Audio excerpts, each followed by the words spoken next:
have, at some reaches way in there, there is like the last layer of that which defines you as a human being. And it goes, click. You are no longer a human being. In fact, you're no longer anything you can identify. There was no concept of time. It was so disorienting. I was so terrified. I have never in my entire life been so terrified to be blasted out of my body, to leave my body behind, to be going at warp speed backwards through my own DNA, out the other end, into the universe. And so I went right into this white light. As soon as I went into it, I lost any sense of being different, any sense of what I was doing, past, any sense of future.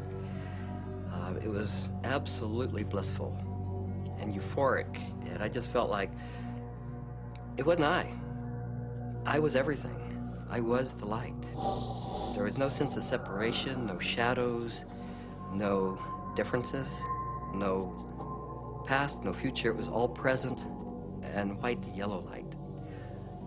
Then I felt myself falling out of this light, and as I fell out of it, I could feel the light was like a glow, like the sun with flames coming out and lapping out, and I could already start to feel this tremendous separation. I reached across, and it was suddenly I'm in the universe, in this huge void, with these beings on the other side, and I put out my hands, and this incredible rainbow of pink light went between me and these entities. And I was trying to make it be like a white light, but it was this incredible pink light, this energy of love that this capacity of love that we as human beings have, that I was trying to just send to them. This meteor-like trip through the infinite space of the interior consciousness is up pops the picture puzzle pattern door. And I'm now whizzing through this sucker like if it was nothing. I'm flying through it. But now I know what the picture puzzle pattern door is. The picture puzzle pattern door is the farthest reaches of your humanity. This is the doorway into what defines you as a human being. When you go past that, you stop being human to a degree, and the further you get past this point, the further away you go from being a human being. But right here, this picture puzzle pattern door is everything. It's everything. It's what defines you as a human being. This picture puzzle pattern door is you. This is like the actual core of where all of reality is emanating from. This is where meaning comes from. Symbols were pouring out. They were intertwined. Every symbol and letter and in every language was pouring out of this point. And I looked around at my environment, and I was trying to absorb everything, to understand, but there were all of these machines or structures or things that I had never seen before, that I had no idea what they were. I was like a caveman in a computer lab. I didn't have any idea, but I knew in my intellectual awareness that this was a very advanced civilization or life forms or whatever they were. They were so far advanced from what we know here on Earth.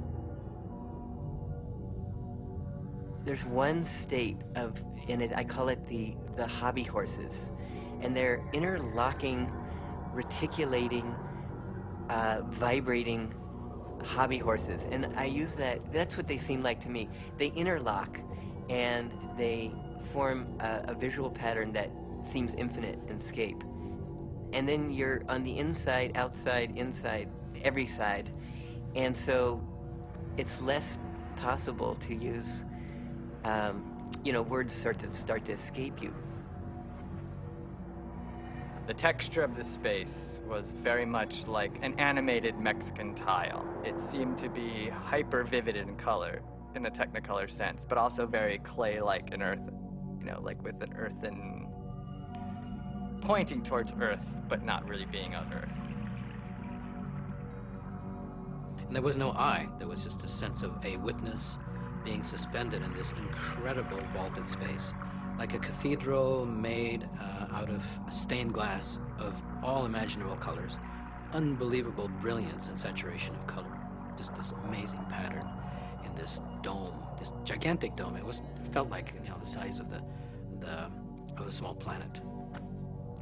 And there were these winged beings. I don't remember exactly what they looked, but were like angels, something like angels, that were majestically kind of flying through the space. But there was something about the quality of how they were flying that was unique. I'd never seen anything like it. It was like, I don't know, the sense of another realm that was there. My sense was at some point there was this implicit sense, this is the divine realm. This is the divine realm.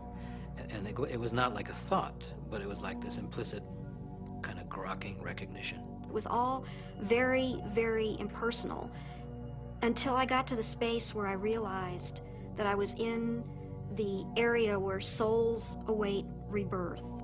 And I was there, and I had been there so many times before. I recognized it, and this incredible transcendent peace came over me. I have never in my life ever felt such peace. Everything was stripped away. Every hope, every fear, every attachment to the material world was completely stripped out of me. I was free to just be the essence of a soul. After the medicine wore off, there is that familiar sensation of kind of coming back into the body. And I do remember that. That was part of almost all of those experiences of kind of coalescing back into sensory awareness and a sense of having a body and of that becoming a little more substantial, and then say, oh yeah, here I am, and I live in a body and I'm okay. So Laura removes the eye shades, and I ask, not really with my eyes open quite yet, I ask, how long was I gone? Because I needed to know. And Rick chimes in like 15 minutes.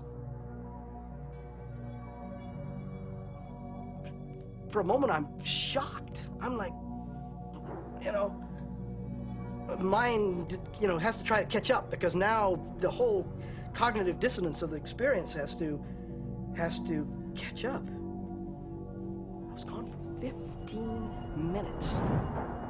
1,000 years of experience in 15 minutes. Well, to say the least, it was profound. It was profound. I mean, it's amazing. I mean, it's amazing what a human being can experience in a hospital bed. I mean, they can experience almost the whole universe. You know, life, death, everything in between. This is not some recreational thing, and I don't believe anybody should enter this lightly. It is life transformative. It will perhaps shake you enough to realize, you know, that you need to be awake to the fact that you don't know, and that is the beginning of starting to know.